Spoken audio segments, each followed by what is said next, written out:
Bueno, quería hacerle, tenía anotadas como tres temas, digamos, para no extenderme mucho tampoco. De toda la exposición que hace y que se vienen haciendo por los diferentes comparecientes que ya van pasando por aquí, por la comisión, se puede llegar a la conclusión, o al menos es una valoración mía, que la ley que se aprobó en la Junta, ¿no?, recientemente, el año pasado, para el tema de las revisiones de las liquidaciones, no solo permitió que se revisaran esas liquidaciones que se habían hecho y se corrigiera el tema, sino también que creo que por lo que se viene diciendo hasta ahora, se pone en este momento, digamos, a raíz también de esas liquidaciones, por primera vez la aplicación del precio a las personas dependientes en plazas residenciales conforme a la Ley de Dependencia del 2007 y se empieza a hablar ya no de precio público, sino de capacidad económica. Quiero decirle con esto que igual lo estoy entendiendo mal, porque ciertamente es demasiado engorroso, pero a mí me gustaría que sirviera también para aclarar a personas que a mí me decían todavía la semana pasada, una persona que tenía a un usuario en la residencia con dependencia y dice, no, a mí no me aplican la capacidad económica. O sea, ¿cuándo se empieza a aplicar realmente a las personas dependientes el precio según su capacidad económica y según establece la Ley de Dependencia? No sé si me explico, si me entenderá lo que trato. Bueno, el reconocimiento de la dependencia otorga a las personas dos derechos subjetivos básicos. Por un lado, prioridad en el acceso a los recursos, es decir, si están a la espera de un servicio público, y por otro lado, pagar por ese servicio público en función de su capacidad económica. Esos dos derechos tienen una fecha de efectos. Es decir, lamentablemente, el procedimiento en materia de dependencia no se están cumpliendo con los plazos, por lo tanto, siempre estamos hablando de efectos retroactivos. Por lo tanto, hay que tener en cuenta que después de la última modificación de la Ley de Dependencia, que tuvo lugar mediante el Real Decreto Ley de 8/2010, los efectos del copago, es decir, el copago, una vez que determina el copago, una persona dependiente se retrotrae a los 6 meses en que haya presentado la solicitud de reconocimiento de la dependencia, o si ya estaba atendido en el ERA desde el momento, o sea, si no lo estaba desde el momento en que ingresa en el ERA. Por lo tanto, hay personas que pueden llevar en la lista de espera del ERA, ingresan en el ERA, tienen solicitada el reconocimiento de dependencia, pero todavía no tienen la resolución reconociéndoles el derecho como dependientes, a los que se les sigue aplicando, aplicando el precio público o el 75% de la pensión. Pero hay que decir que en el momento en el que se aprueba esa resolución, se aprueba con efectos retroactivos, es decir, si hay una demora en la resolución desde los 6 meses de la solicitud, y por lo tanto desde esa fecha se le ha de aplicar el copago que viene recogido en la propia resolución. No sé si le he respondido. Sí, yo lo que me refiero no es tanto a desde cuándo, o sea, no voy a individualmente desde cuándo se le reconoce, que entiendo perfectamente, y el transcurso que tiene que pasar también de meses, o sea, desde que tiene el reconocimiento a que obtiene el servicio y desde luego se le aplica. Yo me refiero pues a personas que realmente nunca se les facturó en función de su capacidad económica. Es decir, hubo un decreto, hubo una resolución de 2013, lo decía usted en el itinerario al inicio de toda la normativa, hasta esa resolución del 2013 no se habla de verdad del cálculo de la capacidad económica, con lo cual ahí es donde se define por primera vez a nivel de esta comunidad autónoma. Es decir, hasta el 2013 ya entiendo que no cabía pagar según capacidad económica si tan siquiera no había una norma que en donde estuviera definida. De hecho, hubo toda esa mezcolanza de resoluciones que intentaban, de alguna manera, cubrir las lagunas de ese periodo transitorio, ¿no? hasta tenerla. Pero es que llega la del 2013 y en el 2015 nos encontramos que tampoco se estaba aplicando según esa capacidad económica. Se había calculado la capacidad económica de las personas que estaban, no digo del resto de los dependientes en general, sino de las personas que estaban en una plaza pública. ¿Usted tiene conocimiento si se había calculado esto? Bueno, empecé la cronología, ¿no?, de todo señalando que en abril de 2016, ¿no?, después de haber detectado que había personas, porque claro, la ley 4/2016 se centra en las fallecidas. Por cierto, alguna viva más había que había finalizado la estancia en el ERA, se le había liquidado conforme al precio público y hubo, gracias al decreto se pudo, porque la ley solo habla de fallecidas, ¿no?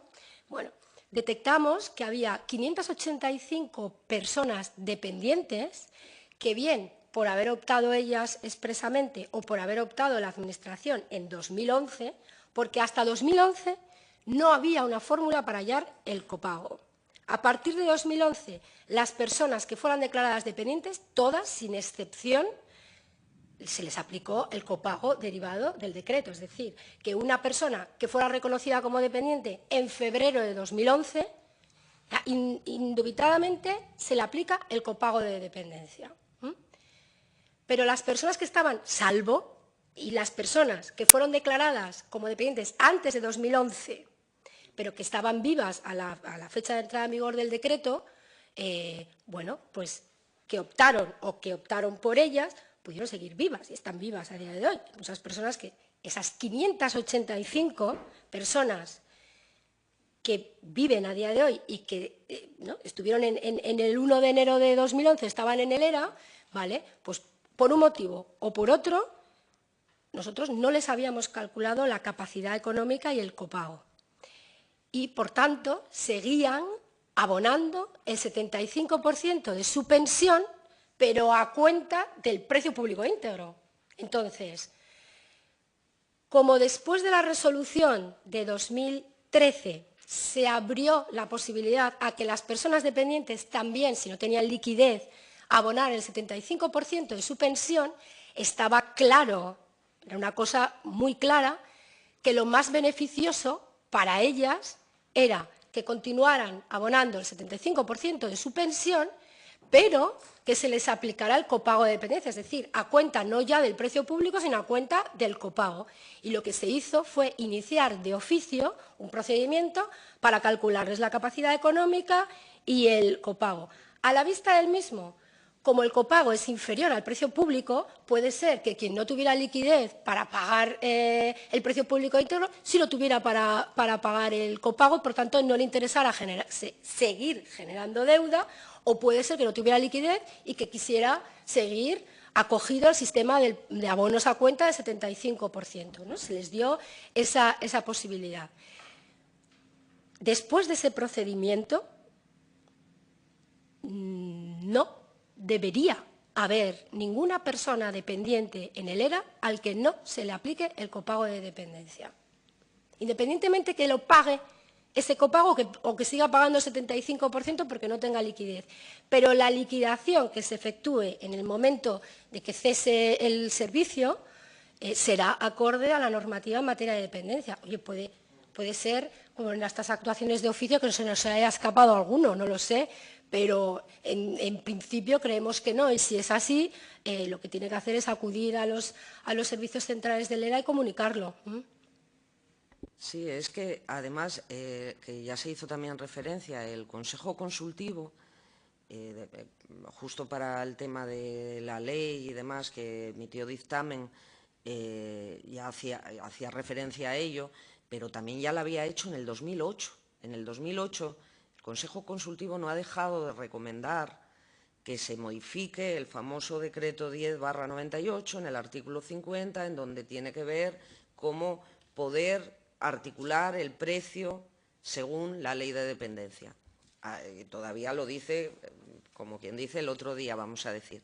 Quiero decir, esto se plantea desde la Consejería, el acometer ya, porque aparte de confusión también es una falta de regulación. Decía usted antes, y también lo había dicho la consejera, a mí me llama poderosamente la atención cuando hablan de las sentencias de las personas que han ido a los tribunales por las liquidaciones, y lógicamente no pueden tener sentencias a favor cuando los jueces y las juezas lo que aplican son normativas.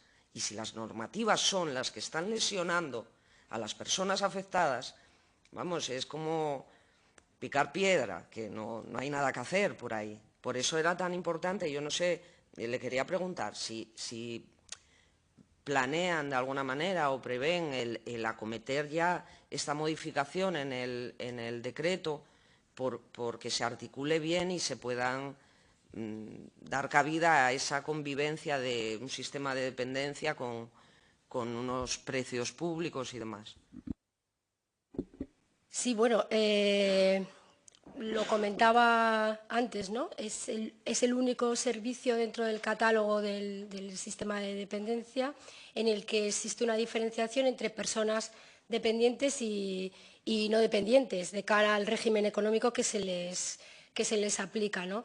Y por tanto, bueno, pues si a eso, ¿no?, le unimos la capacidad económica media, ¿no?, que tienen las personas atendidas en el ERA, pues sí, es algo que es una idea, ya yo creo que es más que una idea, es una intención que manifestó la propia consejera, el homogeneizar, ¿no?, sobre todo. Pero yo creo que el dictamen también del Consejo Consultivo de aquella iba más allá, o hay otra que es homogeneizar incluso la vía de entrada, ¿no?, en los servicios, es decir, que fuera vía dependencia y sin que las personas no dependientes no puedan entrar en los recursos, ¿no?, porque también hay recursos que están destinados no solo para personas dependientes, ¿no?, pero intentar homogeneizar un poco todo esto. Yo lo decía al principio, el sistema de dependencia llegó como una mancha de aceite, hubo que hacer muchos engranajes.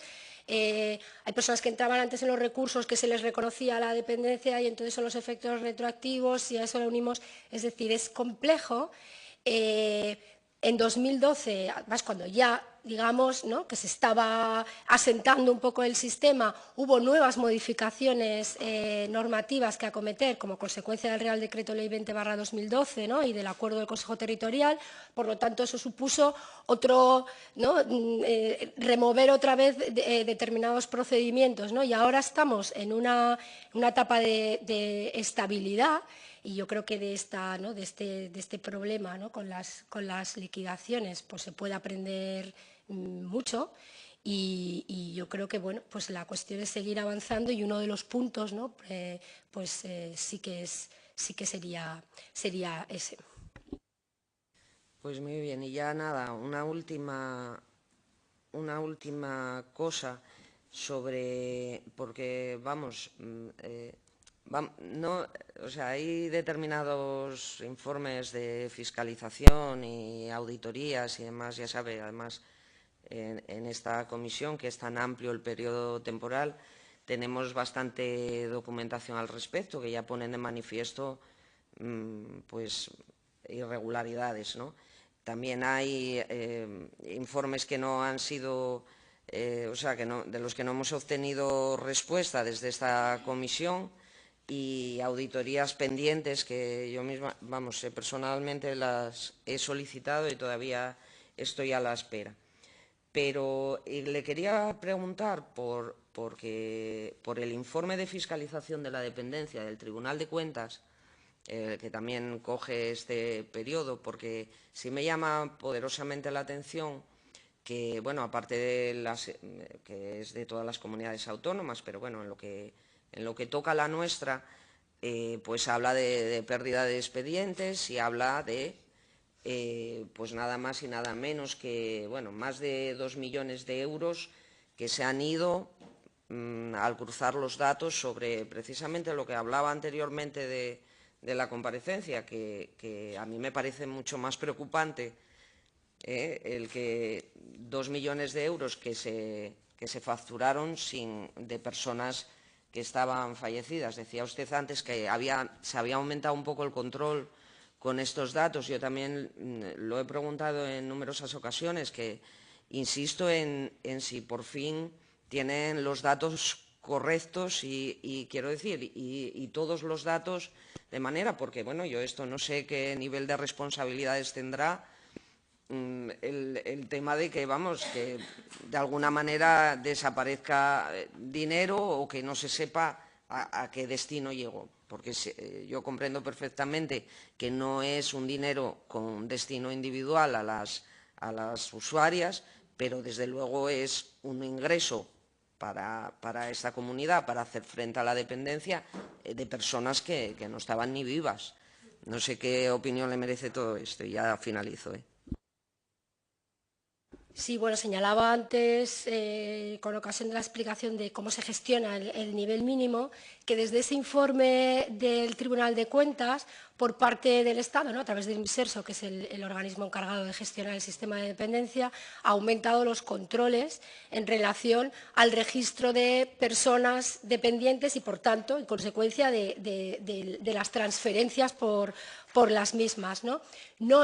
Señalar que no es el primer informe que hace el Tribunal de Cuentas. Anteriormente, en 2011, creo recordar, no lo sé exactamente si fue en 2011, hubo un primer informe de fiscalización en el que sí que se habían detectado que había personas que, pese a que en la aplicación, es decir, en el SISAT, en el sistema de información, las habíamos registrado en nuestra comunidad autónoma y en el resto, ¿no?, como fallecidas, sin embargo, por algún fallo en el sistema, continuaban a todos los efectos vivos, ¿no?, a los efectos de las transferencias del nivel mínimo, ¿no? Eso, claro, supuso que el INSERSO tuviera que hacer modificaciones en la aplicación y demás, y todas esas cantidades, de todos modos, decir que fueron detraídas a las comunidades autónomas. Es decir, no solo arreglaron el problema, sino que detrayeron las cantidades abonadas en exceso. De esto no hay nadie libre, ¿no?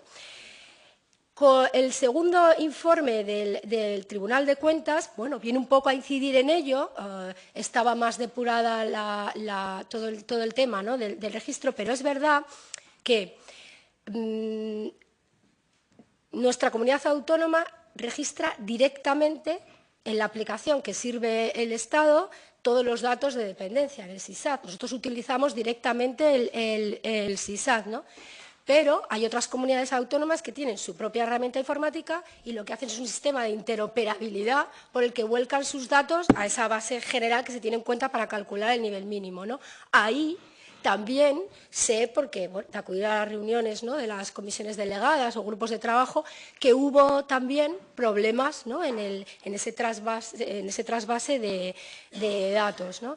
Entiendo que desde el momento en el que nosotros cotejamos todos los meses, tengo que firmar un certificado con las altas, las bajas, el número de prestaciones reconocidas, el número de personas que están atendidas. Es decir, ahora mismo se han aumentado, ¿no?, esos controles. Por lo tanto, la actuación fiscalizadora, ¿no?, del Tribunal de Cuentas y de la Sindicatura de Cuentas en el Principado de Asturias sirve, ¿no?, para poner de relieve determinados fallos, ¿no?, de actuación en el sistema, ¿no?, y para corregirlo. Efectúa una serie de recomendaciones que son, le aseguro, atendidas por parte de todas las administraciones. Muy bien, pues muchas gracias.